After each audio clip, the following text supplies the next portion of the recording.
Even though my father passed away from it when he was about 82, didn't take a lot of interest at that time, didn't have an awareness of the process at all. And in 2009, just before Christmas, I felt a bit dusty after a couple of nights out, and I was a little bit sort of itchy and turning yellow, and I had like a fake tan. Someone else talked about the nature of tanning differently, and suddenly there was a yellowness about me. Even my eyes looked like cat's eyes. There was a yellowness about those, and my wife said to me, "Look, I reckon you better go." I was just about to go to golf Saturday morning, 6:30. I was teeing off at 7:15. I always remember it. And I was in hospital. I was at the hospital at 7:15 at Royal North Shore, and that was the beginning. I was there all day. Had CT scans and other sort of X-rays and so forth, and then I got the resident, not the resident, I think on call, Jazz Samra. Now Jazz Samra came and he saw me, and he said, "You've got a lesion," and I suddenly thought, "Oh, lesion, that's a cut, is that a bruise?" I think it's a tumour, but I wasn't quite sure. I hadn't looked at any of these aspects of where I might be. I thought I might have had hepatitis or something, a bit yellow, and he said, "You've got a tumour the size of a 20-cent piece, and it's in your pancreas, and this is a serious issue." And I said, "So what happens here?" "Well, whatever happens, I'll decide. The first thing that I'm going to get you to actually have a stent placed in your the bile duct, so to open that up and actually allow yourself to go back to your normal colour." "Oh, okay."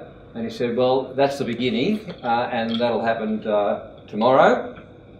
And he said, "I'll put a plastic stent in if we might do some operation and some intervention, and if I don't feel as though that's of any worth, I'll put a steel one in, wrap you up, and you can go home, and that's it."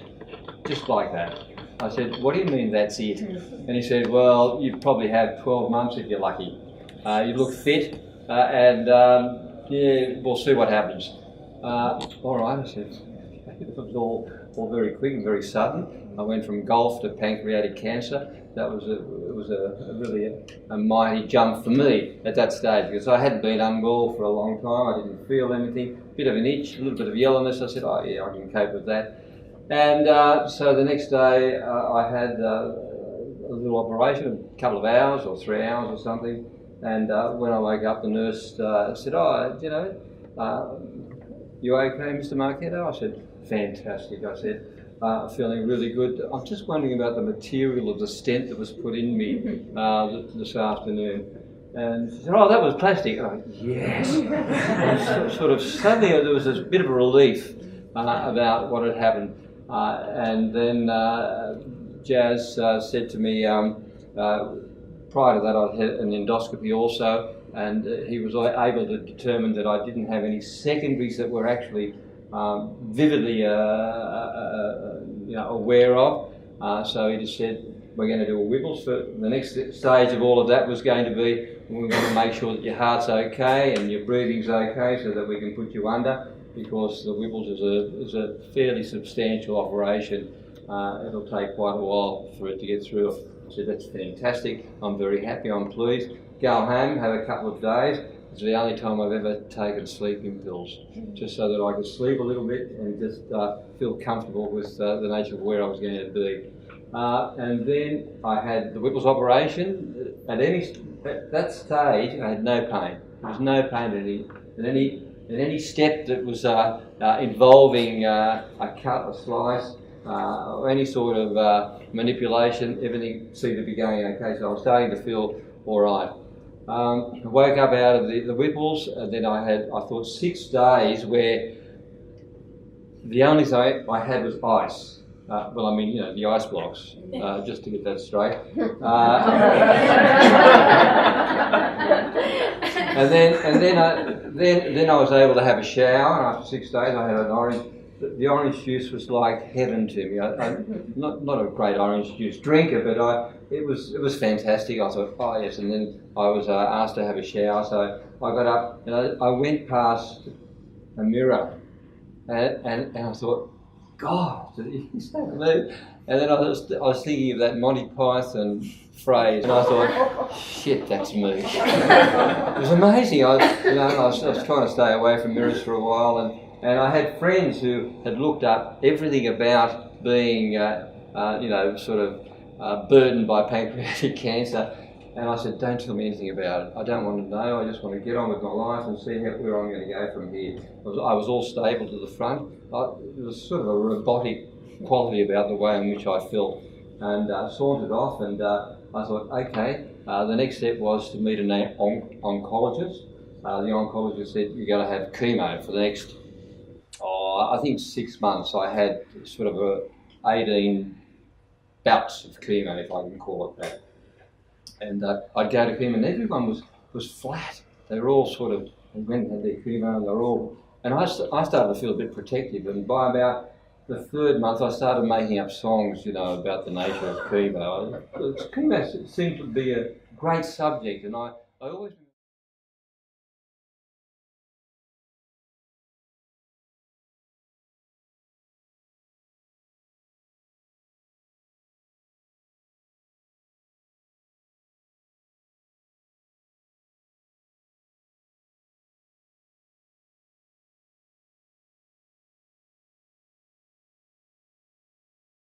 It sounds all right.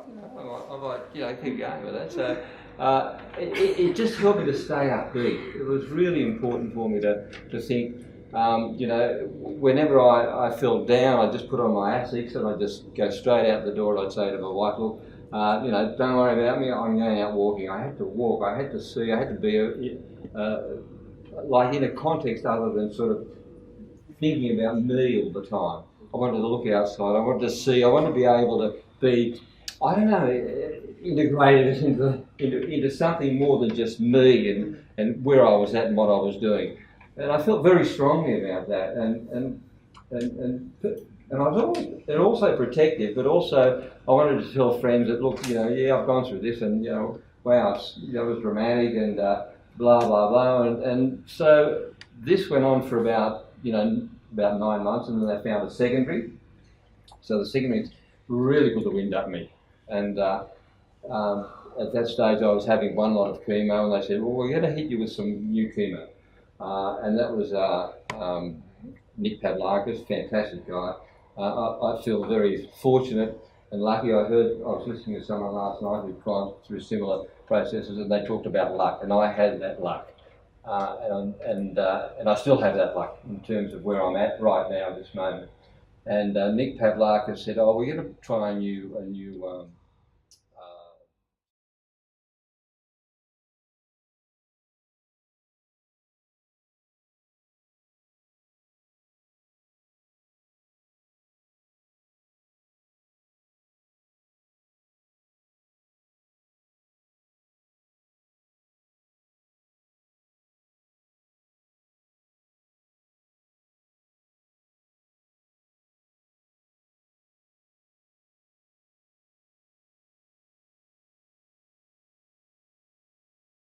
to intervene," and that was another 6 to 8 months after that, with all these scans and cannulas and poking, and it was a different process. It was a different living period for me, but it was the sort of thing too that was almost surreal, and you kind of thought, I'll just get on with it, just go into it, and the chemo also had this wonderful steroids. You had the steroids so that you wouldn't get too sick. And so on the Wednesday when I'd go and have the chemo, they'd say, now you've had 3 hours of chemo, whatever it took in the morning, so don't do anything in the afternoon. Well, I was full of steroids, and I thought, I've got to get out there. I'm feeling pretty good. And so I'd go and play 9 holes of golf, a couple of walks. Next day, more golf, and it was fantastic. Then Friday, I was like a shell. It was just like everything, just the waste of the body, just everything dribbled out of it. I just was walking around, just making sure you had to be close to bathrooms on that day. I knew that very, very clearly. But that was the process for the first 18 months. And so, what did I learn from those sorts of things? Well, one of the things that I really found out that really helped me a lot was the fact that I didn't see it as a battle, and I know a lot of people talk in terms of a fight. That was me. I was cancer. I had a cancer, and that cancer was something that was part of me. I didn't want to fight it. I wanted to be aware of it. I wanted to be conscious of it. I wanted to accept it almost, and it gave me a certain calmness, and it really helped me. And I don't know if that makes sense to you, but it was an amazing sort of switch. Someone's talked about it's you, that the cancer is you. It's not something you fight. You're not fighting your own body. I just made sure that I tried to stay as fit as I could. So I did a lot of exercise, a lot of semi-running and a lot of walking and some bushwalks and that. And I really started to feel a lot better about myself. And the fact you have to get all this sort of creon. It was like every time I went to the chemist, I had to have a trailer behind me because I had to have packets and packets of creon to sort of ensure that when I ate, I didn't cramp up, I didn't have any problems, and I mean that was fine. And I had to do that. The other thing was some meditation. I learned how to meditate because I'm a sort of a bit ADD sometimes in the nature of what I do and how I go about it, and I want to rush things. And also I found acupuncture really helped calm me down. It just lowered it, and it gave me a sense of I can deal with that. Yes, I feel a resilience that enables me to help and get on with who I am. And I was very conscious too that I wanted the family and my wife to get on with their lives. I didn't want to be dependent. I wanted to be sort of someone who could just work through this without having to feel as though someone had to do something for me. So that was about it. But equally, I want to come back to that. I was lucky. I was very lucky. And whether it was when I had it, what I had it, how I had it, and it was different to other people because I actually talked to other people who had pancreatic cancer. I had talked to other people who had other cancers as well. And I reckon the dialogue also helped the whole process. So I found that, I wouldn't say soothing, but helpful and enabling. And I want to thank the people that worked with me and helped me at all times and forever, because I'm here now. So thanks.